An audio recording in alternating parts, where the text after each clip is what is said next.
આદિજાતિ વિકાસ વિભાગ ગુજરાત રાજ્ય સંચાલિત એકલવ્ય રેસિડેન્શિયલ મોડેલ સ્કૂલના સંકુલને આજે ખુલ્લું મૂકવા માટેના લોકાર્પણ માટે આપણી મધ્યે ઉપસ્થિત ગુજરાત સરકારના કેબિનેટ મંત્રી શ્રી એવા નરેશભાઈ પટેલ સાહેબ અને આપણા સૌના વડીલ આપણા સાંસદ શ્રી એવા અહીં ઉપસ્થિત મનસુખભાઈ વસાવા સાહેબ, સાથે નર્મદા જિલ્લાના કલેક્ટર શ્રી એવા મોદી સાહેબ, સાથે અહીં ઉપસ્થિત પૂર્વ મંત્રી અને પૂર્વ ધારાસભ્ય એવા મોતીલાલભાઈ વસાવા સાહેબ, ભારતીય જનતા પાર્ટીના જિલ્લાના પ્રમુખ એવા નીલભાઈ રાવ, સાથે નર્મદા જિલ્લાના પ્રાયોજના વહીવટદાર શ્રી, સાથે ડીડિયાપાડા સાગબારા ચિકદાના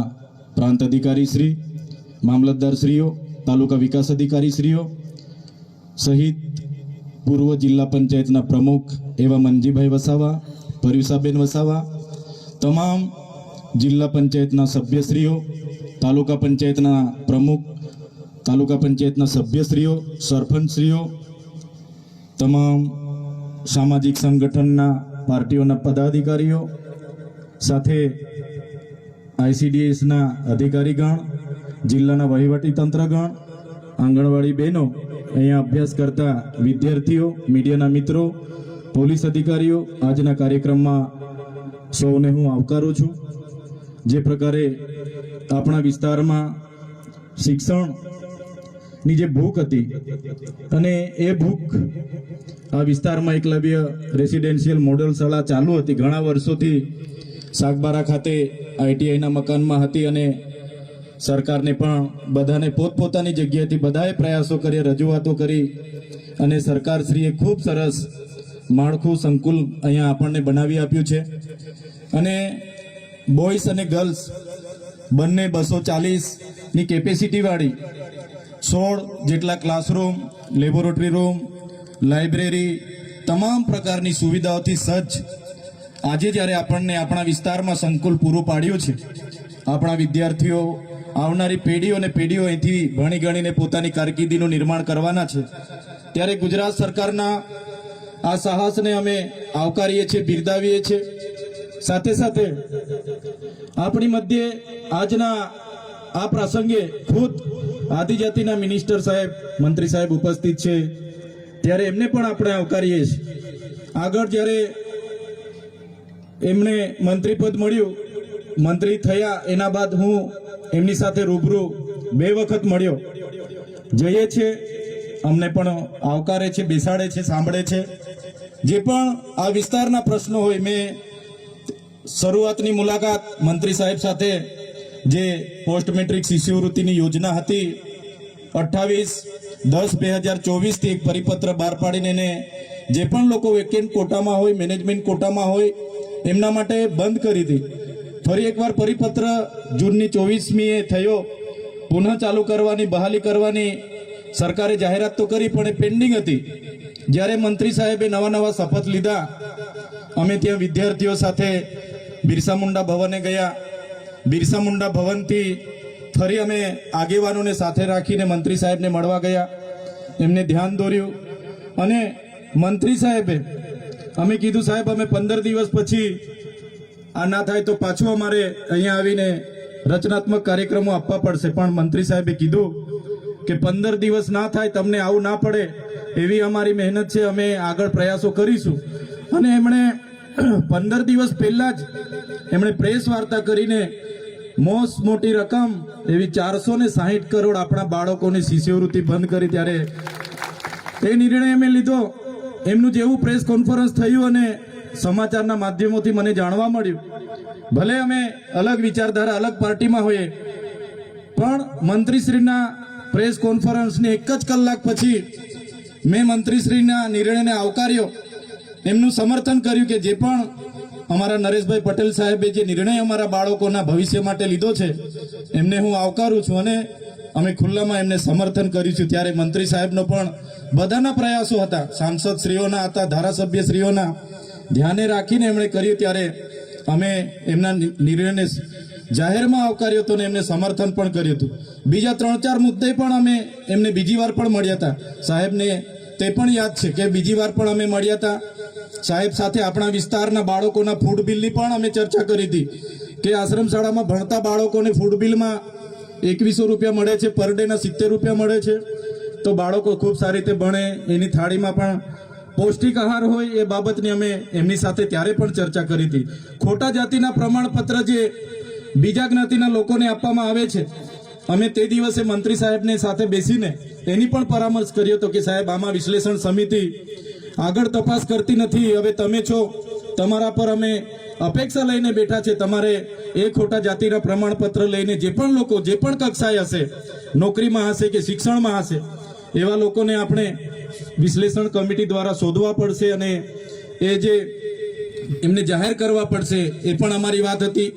જે 40% માર્ક્સ ફરજિયાત લેખિતમાં લાવવાના, એવી જે હમણાં ગૌણ સેવા પસંદગી મંડળે નિયમ બહાર પાડ્યો છે, ત્યારે આદિવાસી સમાજને આર્ટિકલ 330-332 અંતર્ગત જે શૈક્ષણિક અનામત મળી છે, ત્યારે અનામતની બેઠકો 40% માર્ક્સ ફરજિયાત લાવશો તો જ નંબર લાગે એવી જે કન્ડિશન છે, એના લીધે કેટલાક સીટો આપણી ખાલી રહી છે. તો સાહેબશ્રીને અમે એનું પણ ધ્યાન દોર્યું હતું અને એમાં પણ આવનારા દિવસોમાં અપેક્ષા રાખીએ છીએ કે એમાં પણ ગુજરાત સરકાર, આપણા મંત્રીશ્રી રસ દાખવીને આગળ તજવીજ કરે. માન્ય મંત્રી સાહેબો, તમે બેઠા છો, સાંસદ સાહેબ પણ છે. સાહેબ, આટલો મોટો મારા વિસ્તારમાં કાર્યક્રમ છે, કલેક્ટર સાહેબ, પ્રાંત સાહેબ અને પ્રાયોજનાજી, શર્માજી, હું અહીંનો ધારાસભ્ય છું ભાઈ. મને કેમ કોઈ ફોન બી નહીં કર્યો, પત્રિકા નહીં, જાણ નહીં, ખુલાસો કરો. હું ધારાસભ્ય છું ભાઈ. આ મારું અપમાન નથી, મારી જનતાનું અપમાન છે. આ મારું અપમાન નથી. મને કોઈ કાર્યક્રમનો મોહતાજ નથી. મને પત્રિકામાં નામ આવે, મારી તકતીમાં નામ આવે તો જ ચૈતર વસાવા આવે એવું નથી. ચૈતર વસાવા નામ માટે હું નથી આવતો. મારા જનતાને, મારા સરપંચે કીધું કે આટલો મોટો કાર્યક્રમ છે શિક્ષણનો, સાહેબ તમારે આવવું પડશે, એટલે મેં આવ્યો છું. અને કલેક્ટર સાહેબ, તમારી જવાબદારી છે, તમે વહીવટ છો, તમે મને ફોન કરીને જણાવો ને કાર્યક્રમ છે. મંત્રી સાહેબ ગાંધીનગરથી આવે છે, કઈ તકલીફ છે અમારાથી તમને? પ્રાયોજનાજી, શર્માજી, તકલીફ है आपको? તો કેમ ભાઈ તમે અમને જાણ નથી કરતા? કેમ આમંત્રણ નથી આપતા? તમારું વહીવટી તંત્ર હું ધંધા કરે છે ને બધું ખબર છે. હમણાં મોદી સાહેબ આવ્યા હતા, ખર્ચો થાય ભાઈ, 8-10 કરોડ રૂપિયાનો ખર્ચો થાય. તમે દેવ મોગરામાં ડેકોરેશન માટે કલેક્ટર સાહેબ 16 કરોડ રૂપિયાનો અમારા આદિજાતિ બજેટમાં ખર્ચો પાડ્યો છે. તમે ત્યાં મોદી સાહેબના મંડપના સ્ટેજ માટે 15 કરોડના ખર્ચા કર્યા છે.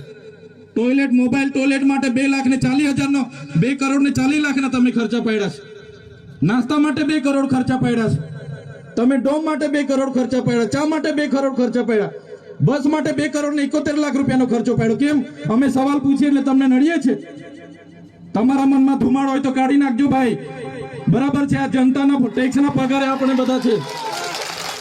આ જનતાના ટેક્સનો પગાર મને પણ મળે છે, તમને પણ. કલેક્ટરથી તલાટીથી લઈને કલેક્ટર સુધીના બધા તમે નોકર છો, અમે બધા સેવક છે. આ લોકોએ જે પણ કે અમે પ્રતિનિધિ છે, અમને અધિકારો આપ્યા છે. તમે અમને કેમ અહીંયા બોલાવ્યા નથી?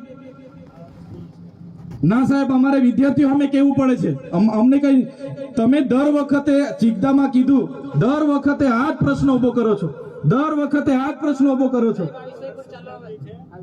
ઓ ભાઈ, ધારાસભ્ય છું, લોકોએ મને ચૂંટ્યા છે, મને આમંત્રણ જોઈએ ભાઈ. આ કોઈના પૈસાથી આ બિલ્ડિંગ નથી બની, તમારા ઘરના પૈસાથી બની છે. અરે વિષય પર તો મને આમંત્રણ કેમ નથી આપ્યું? મને જાણ કોઈ એક ફોન કેમ નથી કર્યો? કેમ ભાઈ? અમે ધારાસભ્ય ચૂંટાયેલા છે, લોકોએ અમને અધિકાર આપ્યા છે, અમારો અવાજ તમે દબાવવાની વાત કરો છો. અમને કેમ નથી આમંત્રણ આપ્યું? તમે તમારે આમંત્રણ આપવું જોઈએ ને અમને.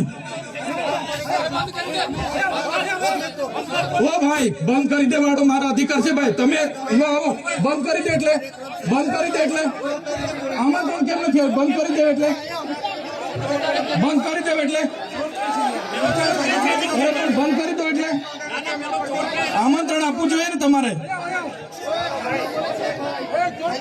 અમને તમે આમંત્રણ કેમ નથી આપ્યું ભાઈ? અમે ચૂંટાયેલા ધારાસભ્ય છે, અમને એક ફોન કોઈનો આવ્યો નથી. કલેક્ટર સાહેબની જવાબદારી છે. આ કોઈના કમલમના પૈસાથી બિલ્ડિંગ નથી બની ભાઈ. કોઈ તો પછી પણ સાહેબ અમે તમારી રિસ્પેક્ટ કરીએ છીએ સાહેબ. દરેક સરકારના કાર્યક્રમમાં હું હાજર છું.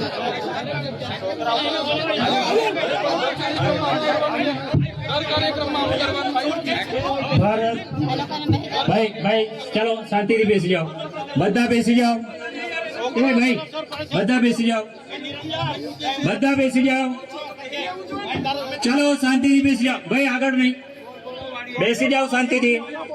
ભાઈ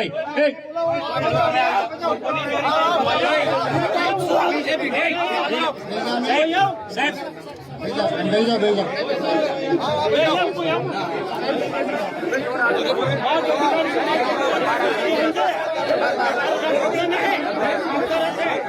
ભાઈ ચાલો ભાઈ, પોલીસ ડિપાર્ટમેન્ટ સાઈડ પર આવી જાઓ.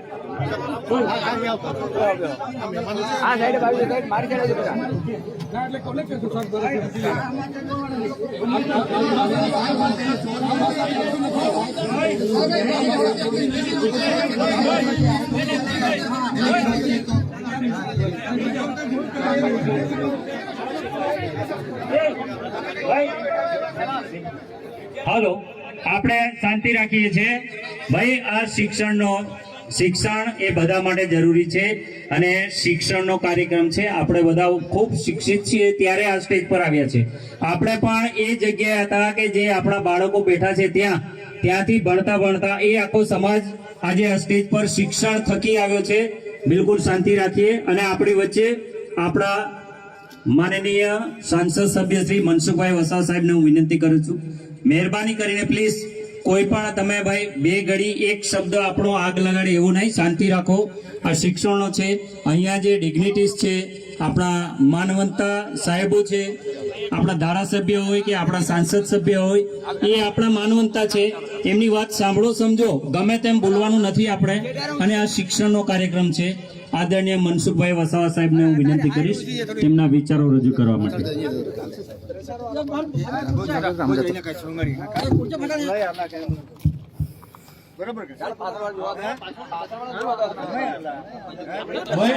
સાંભળો તો શાંતિથી ઉઠીને જતા રહો.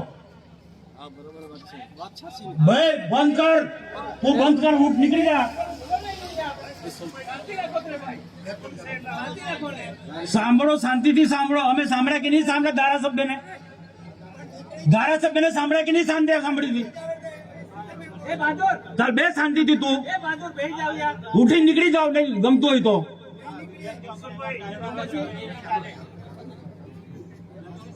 ભારત માતા કી ભારત. ભાઈ તમે નીકળી જાઓ, બાજુ ઉભા રહો.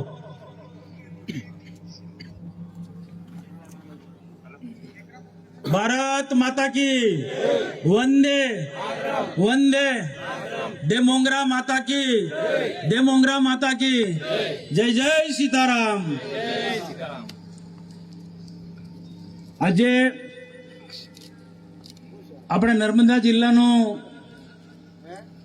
ગૌરવ કહેવાય કે ભારત સરકારના સહયોગથી સાગબારા તાલુકાને એકલવ્ય મોડલ રેસિડેન્સ સ્કૂલ મળી છે. ને એના ઉદ્ઘાટન પ્રસંગે આપણી વચ્ચે આપણા ગુજરાત સરકારના આદિજાતિ કલ્યાણ મંત્રી નરેશભાઈ પટેલ ના કર કમલથી આનું લોકાર્પણનો કાર્યક્રમ થઈ રહ્યો છે. અહીંયા આ પ્રસંગે આપણી વચ્ચે ઉપસ્થિત જેમને મારા પહેલા બહુ સરસ સારી શિક્ષણની વાત કરી, આદિવાસીના કલ્યાણની વાત કરી, છેલ્લે વાતાવરણને બગાડ નાખ્યું. પણ કોઈ ચિંતા નહીં, પણ આદિવાસી સમાજના ભય છે. એવા આપણા ધારાસભ્ય ચૈતરભાઈ વસાવા અને બીજા આપણા ડેડિયાપાડા વિધાનસભાના પૂર્વ ધારાસભ્ય વન મંત્રી પણ રહ્યા છે. એમના જીવનમાંથી પ્રેરણા લેવી જોઈએ. આદિવાસી સમાજે વન મંત્રી રહ્યા, પાર્ટીમાં પણ ઘણા પદ હતા, પણ કોઈ ઘમંડ નહીં, કોઈ વિમાન નહીં. એવા મોતીસિંહભાઈ વસાવા, કલેક્ટર સાહેબ, ટ્રાઇબલ સપાના અધિકારી શ્રી, અન્ય મંચ પર બિરાજમાન સર્વે પદાધિકારીઓ, અધિકારીઓ, ઉપસ્થિત સર્વે ભાઈ તથા બહેનો, સૌ કર્મચારી મિત્રો, પત્રકાર મિત્રો, સૌ પ્રથમ તો આ પ્રસંગે આયોજકોએ જે મારો સ્વાગત કર્યું, હું આયોજકોનો ખૂબ ખૂબ આભાર માનું છું. આપ બધા જાણો છો તેમ કે દેશના પ્રધાનમંત્રી નરેન્દ્રભાઈ મોદી સાહેબ ભારત દેશને એક સમૃદ્ધ ભારત બનાવવા માંગે છે, એક આત્મનિર્ભર ભારત બનાવવા માંગે છે. 2047 સુધીમાં વિકસિત ભારત બનવા માંગે છે. અને જ્યારે વિકસિત ભારત બનવાનો છે, દેશમાં એકે એક ક્ષેત્રનો એક સમાન ને સર્વાંગી વિકાસ થવાનો છે, તો એમાં શિક્ષણ અતિ આવશ્યક છે. સમગ્ર દેશ અને સમગ્ર ગુજરાતની અંદર શિક્ષણનું સ્તર ઉપર ઉઠાવવા માટે રાજ્ય સરકાર અને ભારત સરકાર તમામ પ્રયત્નો કરે છે. ને આપણે બધા જોઈ રહ્યા છો તેમ કે આ એકલેવર મોડેલ સ્કૂલ 2017 થી મંજૂર થઈ હતી, ને મોતીભાઈ વસાવા એ વખતે હતા, એમના વખતે પ્રારંભ થયો. આ સ્કૂલ મનસુખભાઈ વસાવાએ મંજૂર કરાવી હતી ભારત સરકારમાંથી. આ ભારત સરકારના ફંડથી ચાલતી સ્કૂલ છે. ઘણો લાંબો સમય ત્યાં સાગબારા આઈટીઆઈમાં રહેવું પડ્યું. બહુ ભવ્ય બિલ્ડિંગ બન્યું છે, તમે જોઈ શકો છો બધા. અને પત્રકાર મિત્રોને પણ વિનંતી, તમે બતાવો ગુજરાતને, આદિવાસી સમાજને કે ભારત સરકાર, દેશના પ્રધાનમંત્રી નરેન્દ્રભાઈ મોદી સાહેબની સરકાર આદિવાસીઓ માટે કેવી સુવિધા આપે છે, જે સુરતમાં, બરોડા કે ગાંધીનગર કે અમદાવાદમાં ન હોય એવા પ્રકારનું આખું બિલ્ડિંગ બન્યું છે. સ્કૂલ બિલ્ડિંગ, રેસિડેન્ટ, તમામ સ્ટાફ સહિત. તો આનો જબરજસ્ત મોટો ફાયદો આપણા આદિવાસી બાળકોને વર્તમાનમાં ભણે છે તે, અને આવનારા દિવસે અને આવનારી પેઢીને એનો ફાયદો થવાનો છે. ભાઈ ફાયદો ક્યારે થવાનો છે? એક આદિવાસી સમાજને એક સાચો મેસેજ આપવો પડશે કે સરકારની નીતિ આવી છે, સરકાર આદિવાસી બાળકો માટે આટલું કરે છે. ચૈતરભાઈ સારી વાત કરી સ્કોલરશિપની, બહુ સારી વાત કરી, પણ એમાં અમારા બધાનો જ નિર્ણય હતો. નરેશભાઈને ખબર છે, જ્યાં રજૂઆત કરવાની તેમ બધી જ જગ્યાએ અમારી મર્યાદા છે, બધી જ જગ્યાએ રજૂઆત કરી. સ્કોલરશિપનો પ્રશ્ન હોય પણ સમય મર્યાદામાં થયો ને નિર્ણય. આ નિર્ણય સમય મર્યાદામાં થાય મહત્વનું છે. કોઈ પણ નિર્ણય સમય મર્યાદાની અંદર થાય, ડીલે કોઈ થતું નથી. ભોજન બિલની વાત કરું, પહેલા શું સ્થિતિ હતી? આજે આશ્રમ શાળા હોય, એકલેવ મોડલ સ્કૂલ હોય, આદર્શ શાળા હોય, સમય અમે સરકારમાં રજૂઆત કરીએ છે. ને આજે ભોજન બિલ જે મળે છે તમે જુઓ. અમે અહીંયા આવતા પહેલા અહીંયા ડેડિયાપાડા રાજ્ય સરકાર સંચાલિત સ્કૂલનો અમે વિઝિટ લીધી, આદર્શ નિવાસી શાળા એકલો મોડલ સ્કૂલની. સાહેબ ત્યાં જમ્યા, વિદ્યાર્થીઓ શું જમે છે, કેવી સુવિધા છે, અચાનક ગયા હતા, એવું નહીં કે અગાઉથી. તો નર્મદા જિલ્લાની અંદર આવી ખૂબ સારી રાજ્ય સરકારની, ભારત સરકારની સારી સ્કૂલો છે. એનાથી ઉપર ઉઠીને વાત કહું કે આ ભારતીય જનતા પાર્ટીની સરકારમાં, નરેન્દ્રભાઈ મોદીની સરકારમાં કોલેજ નથી. સાગબારામાં અમે કોલેજ લાયા છે, ડેડિયાપાડામાં કોલેજ નથી, અમે કોલેજ લાયા છે. નેત્રંગમાં કોલેજ લાયા, ઝઘડિયામાં કોલેજ લાયા છે. અને એથી આગળ વધીને વાત કહું કે ડેડિયાપાડામાં કૃષિ ઇજનેરી કોલેજ, કે કૃષિ ઇજનેરી કોલેજમાં કોને એડમિશન મળે? સાયન્સનો વિદ્યાર્થી હોય એને કૃષિ ઇજનેરીમાં એડમિશન મળે. ઇજનેરી કોલેજ નર્મદામાં આજે 15 વર્ષથી ચાલે છે, પણ જગ્યા નહોતી મળતી. 2 વર્ષ પહેલા ડોક્ટર ધારસનાબેન દેશમુખ રાજપીપળાના ધારાસભ્ય સાથે અમે બંને કુંવરપરા નજીક હજરપરા પાસે એનું ખાતમુહૂર્ત કર્યું અને ટૂંક સમયની અંદર ઇજનેરી કોલેજ રાજપીપળામાં કાર્યરત છે. એનો લાભ પણ આપણા નર્મદા જિલ્લાના લોકોને મળવાના. અને એનાથી આગળ વધીને વાત કહું કે ભરૂચની અંદર વર્ષો સુધી આવું કોઈ નહોતું વિચાર્યું. ભરૂચની અંદર મેડિકલ કોલેજ લાયા છે અમે લોકો. નર્મદા જિલ્લામાં મેડિકલ કોલેજ લાયા છે. આ સામાન્ય બાબત નથી ભાઈ, આ જેવી તે બાબત નથી. ઇજનેરી કોલેજ, મેડિકલ કોલેજ, અને એનાથી આગળ ભગવાન બિરસા મુંડા ટ્રાઇબલ યુનિવર્સિટી, આ આદિવાસીનું ગૌરવ કહી શકાય. બિરસા મુંડા ટ્રાઇબલ યુનિવર્સિટી રાજપીપળામાં ચાલુ થાય છે આપણા નર્મદા જિલ્લામાં, કે જે આદિવાસી વિદ્યાર્થીનો એને ફાયદો થવાનો છે. અલગ અલગ પ્રકારના અભ્યાસક્રમો એમાં ચાલે છે, અલગ અલગ પ્રકારના એમાં અભ્યાસક્રમો ચાલે છે. અને એનું લોકાર્પણ પણ દેશના પ્રધાનમંત્રી નરેન્દ્રભાઈ મોદી સાહેબે, જે કેવડિયા સરદાર વલ્લભભાઈ પટેલ અને જે એકતા પરેડનો કાર્યક્રમ હતો એ વખતે એનું લોકાર્પણ કર્યું. આ ટ્રાઇબલ યુનિવર્સિટી એટલે જેવી તેવી બાબત છે. આદિવાસી વિદ્યાર્થીઓનો ફાયદો થવાનો છે.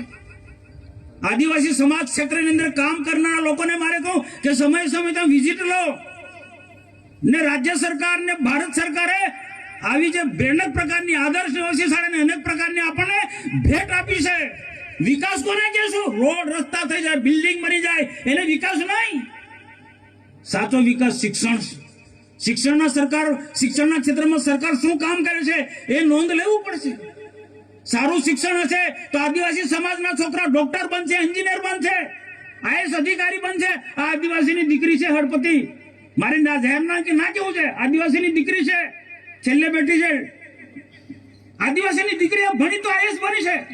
આવનારા દિવસની અંદર દેશ ને ગુજરાતની અંદર અનેક આદિવાસી યુવાન ને યુવતીઓને આઈએસ અધિકારી બનાવવાના છે, આઈપીએસ અધિકારી બનાવવાના છે, ક્લાસ 2 બનાવવાના છે.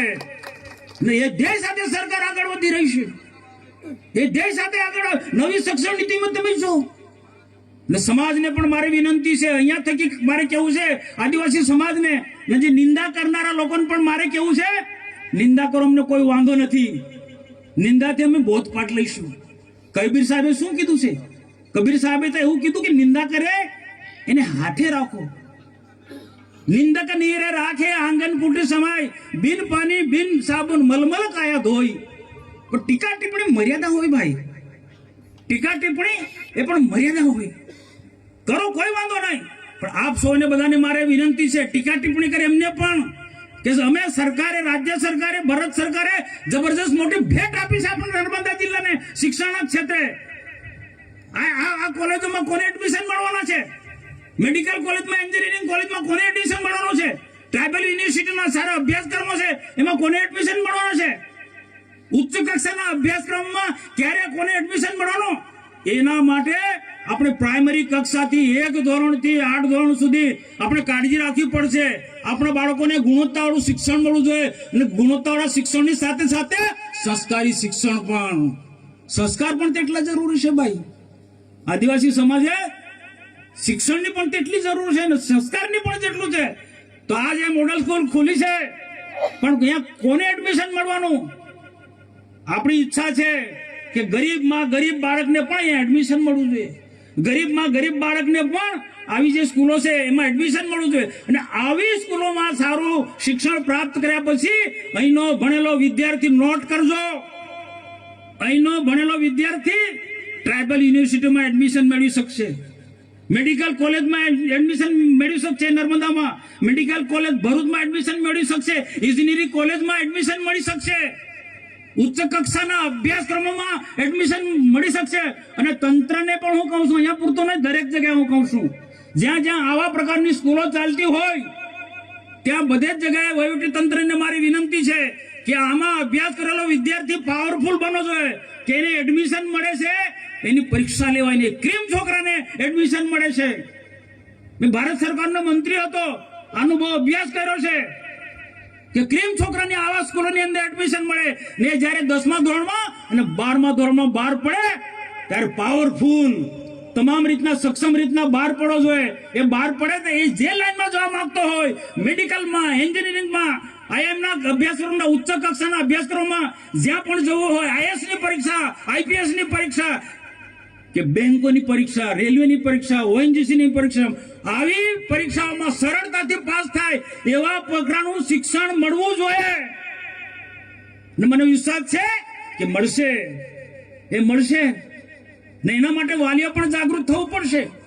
આવી સારી સારી હું આભાર માનું ગણપતભાઈ વસાવાનો, એમણે મિલિટરી સ્કૂલ વાડી મુકામે ચાલુ કરી છે, પણ મિલિટરી સ્કૂલમાં કોને એડમિશન મળવાનું?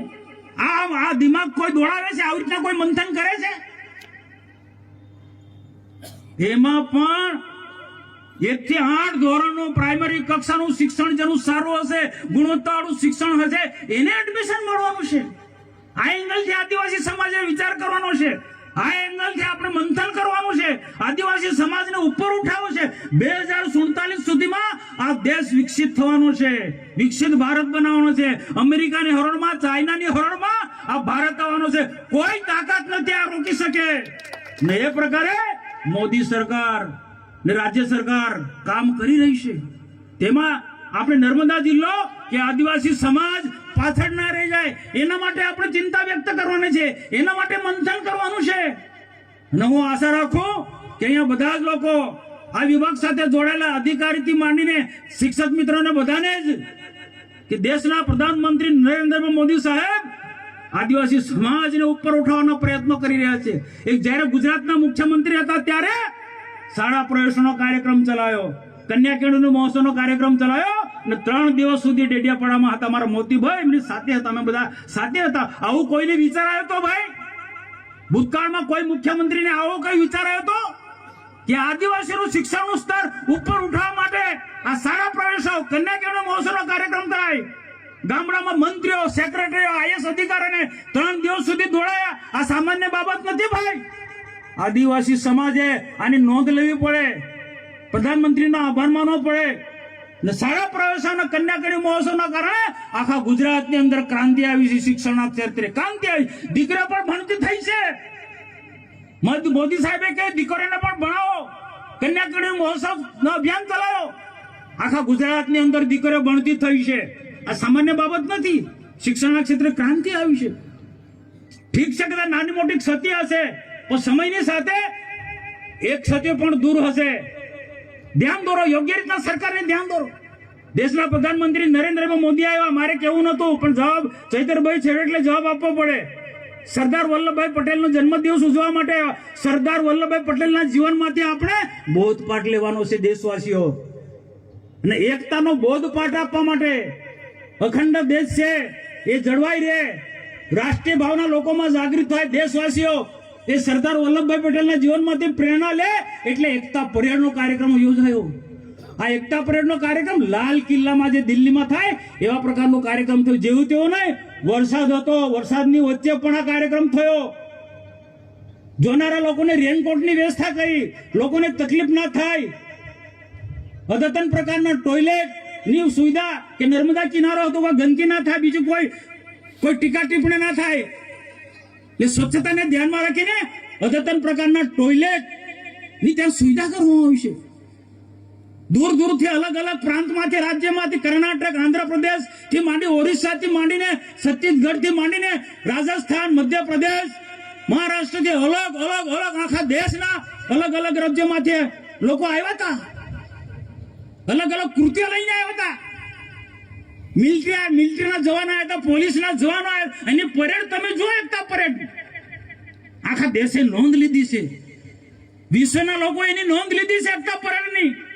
ના આપણે એની ટીકા ટિપ્પણી કરી. ભાઈ આટલો મોટો કાર્યક્રમ થાય એટલે સ્વાભાવિક છે ખર્ચ થાય.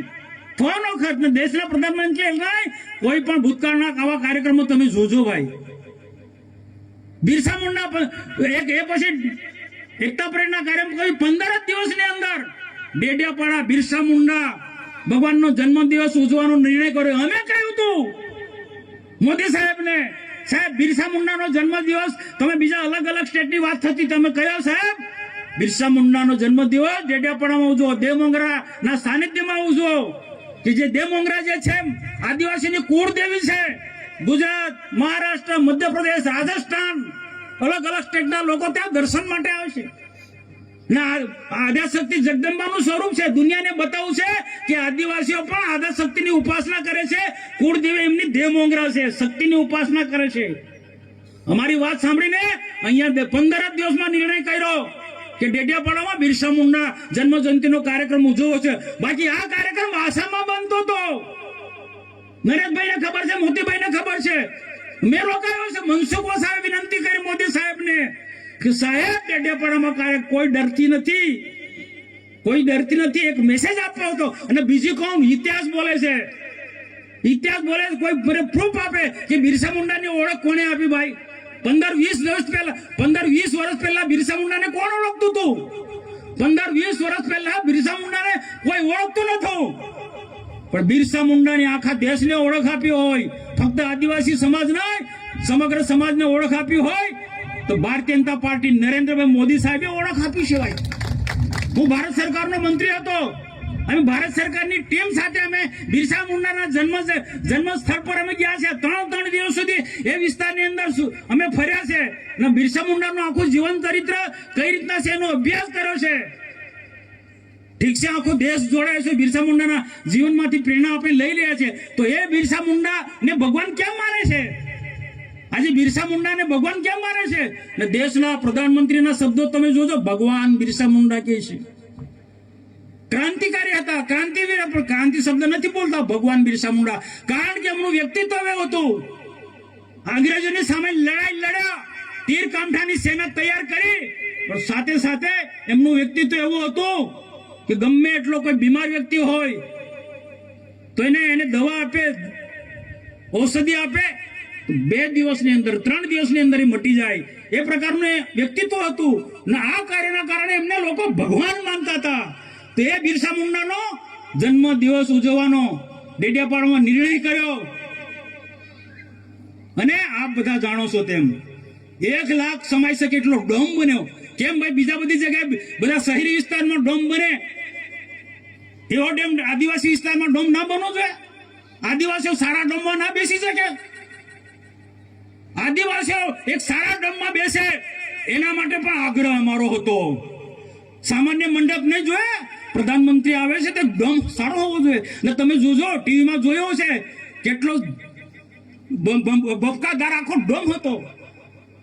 અને આખા ડોમની અંદર લોકો ભરાઈ ગયા. પ્રદર્શનની અંદર, યાત્રાની અંદર આખા 25-30 હજાર લોકો હતા. 1 લાખ, 1.25 લાખ, 1.5 લાખ લોકો આજે 2 ટાઈમ જમાડે છે આદિવાસીઓને. કેમ ભાઈ? આદિવાસીને જમાડ્યા એનો હિસાબ માંગો તમે, એનો હિસાબ માંગો છો. દેવ મોંગરા માતાજીનું દર્શન કર્યો. આજે ત્યાં એ વિદ્યાર્થીની હતા, નરેશભાઈ પૂછ્યું કે મોદી સાહેબે શું પૂછ્યું? દેવ મોંગરા માતાજીના દર્શન કર્યા, પણ સાથે સાથે આસપાસના જે વિદ્યાર્થીઓ હતા, સારી સ્કૂલોના વિદ્યાર્થીઓને ત્યાં ભેગા કર્યા હતા. કોઈ રાજનીતિ નહોતા કરવા. આદિવાસી સમાજ કઈ રીતના આગળ વધી રહ્યો છે ત્યાં દેવ મોંગરા ચર્ચા કરી.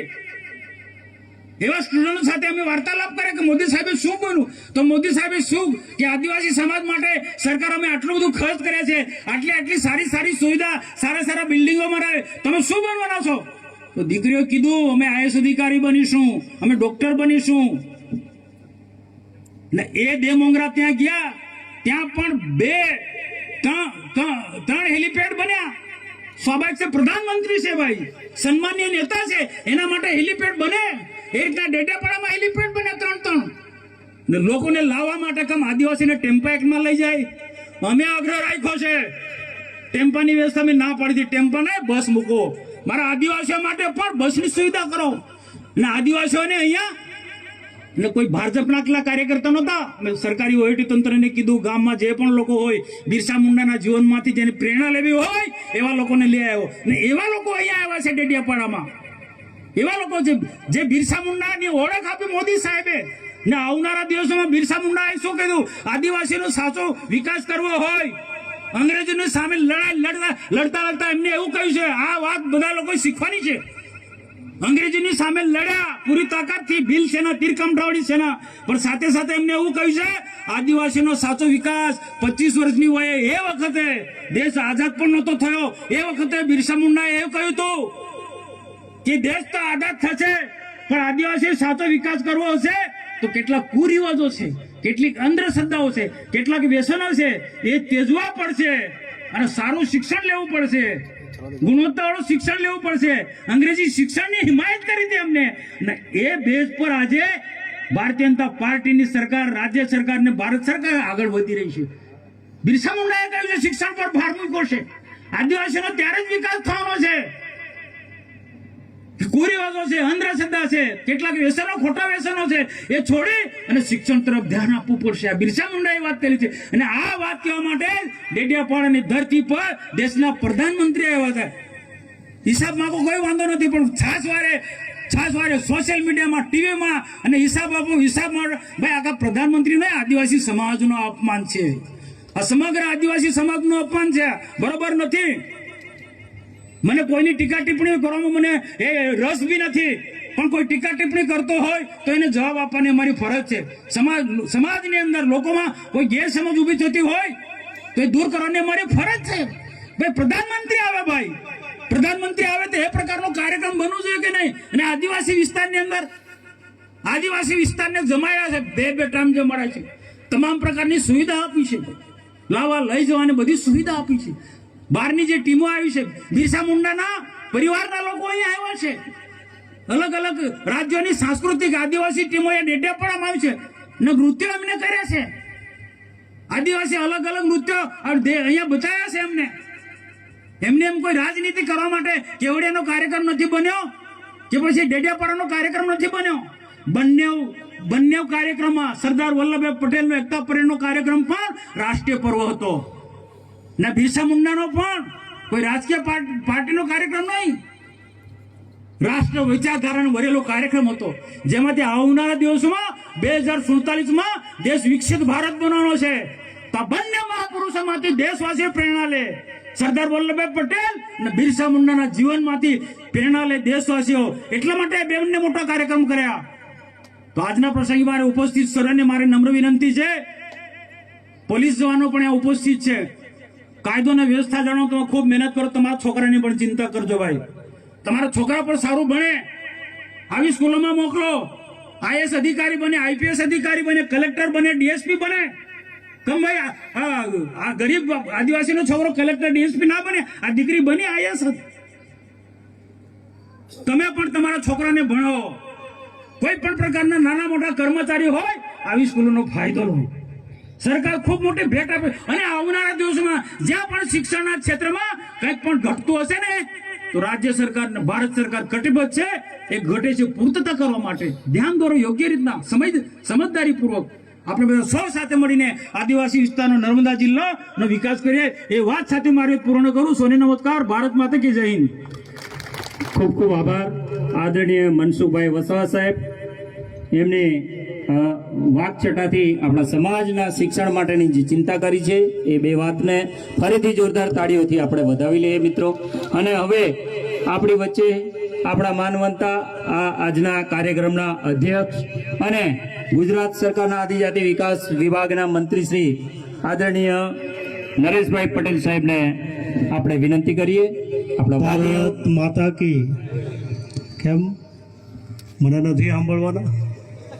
ચાલો બધા હાથ ઊંચા કરો. બે બોલો ભારત માતા કી. દેવ મોગરા માતાજી કી જય. આ પવિત્ર ધરતી ઉપર ખૂબ સરસ મજાની વર્ષોના વર્ષો સુધી આપણા આદિવાસી બાળકો અભ્યાસ કરી શકે, એનું જીવન બનાવી શકે અને સમાજ અને આ દેશને ઉપયોગી બની શકે એવા શુભ ભાવ સાથે આપણા આદરણીય નરેન્દ્રભાઈ મોદી સાહેબની જે કલ્પના હતી કે મોટા ઘરનું દીકરું જે સુવિધા સાથે ભણે છે એ જ રીતે આદિવાસી બાળક પણ પૂરી સુવિધા સાથે ભણી શકે, અને એ વિચારોને અમલમાં મૂકીને આજે એકલવ્ય રેસિડેન્શિયલ સ્કૂલો પૂરા ગુજરાતની અંદર ખૂબ મોટી સંખ્યામાં બની રહી છે. આજે જ્યારે નવનિર્મિત મકાનનું આપણે લોકાર્પણ કરવાના છીએ. આ પ્રસંગે ઉપસ્થિત આ જ વિસ્તારમાં વર્ષો સુધી જેમણે સેવા આપી છે, ભારત સરકાર અને રાજ્ય સરકારમાં મંત્રી પણ હતા, અને તમારા લાડીલા સંસદ સભ્ય આદરણીય મનસુખભાઈ વસાવાજી, મારા સાથી ધારાસભ્ય ભાઈ શ્રી ચેતરભાઈ વસાવાજી, કલેક્ટર શ્રી, આપણા પ્રાઇવેટના વહીવટદાર શ્રી, આપણા મોતીભાઈ, નીલભાઈ, મંચ પર ઉપસ્થિત સર્વે અમારા આગેવાનો, ઉપસ્થિત મોટી સંખ્યામાં ભાઈઓ અને બહેનો, મીડિયાના મિત્રો, આ સ્કૂલના શિક્ષક અને વિદ્યાર્થી ભાઈ બહેનો, આ જે સ્કૂલ છે ખરેખર ગઈકાલે મેં 4 વાગે નક્કી કર્યું. આજે આપણા મંત્રી શ્રી ઈશ્વરભાઈ એમના માતૃશ્રીનું અવસાન હતું એટલે ત્યાં એક બેસવાનો પણ કાર્યક્રમ હતો, ને મને એવું થયું કે ક્યારથી આ મકાન તૈયાર છે, બાળકોએ અંદર આપણે બેસાડી પણ દીધા છે, પણ ભારત સરકાર જ્યારે એક વિદ્યાર્થી પાછળ 1,09,000 રૂપિયા આપે છે, એક વિદ્યાર્થી પાછળ પૂરેપૂરો ભારત સરકારનો આમાં ખર્ચ છે, એટલે એ શાળાનું પણ લોકાર્પણ થવું જોઈએ. અને એની સાથે સાથે કેબિનેટ મંત્રી તરીકે હું વિદ્યાર્થી અને શિક્ષકો વચ્ચે પણ મારી મુલાકાત થાય, વાર્તાલાપ પણ થાય, અને ખૂટતી કડી હોય તો આવનારા દિવસોમાં એની ચિંતા પણ થાય. આવા એક શુભ ભાવ સાથે હું અહીંયા આવ્યો છું. ખાસ કરીને ધોરણ 10 સુધીની આ આપણી શાળા છે.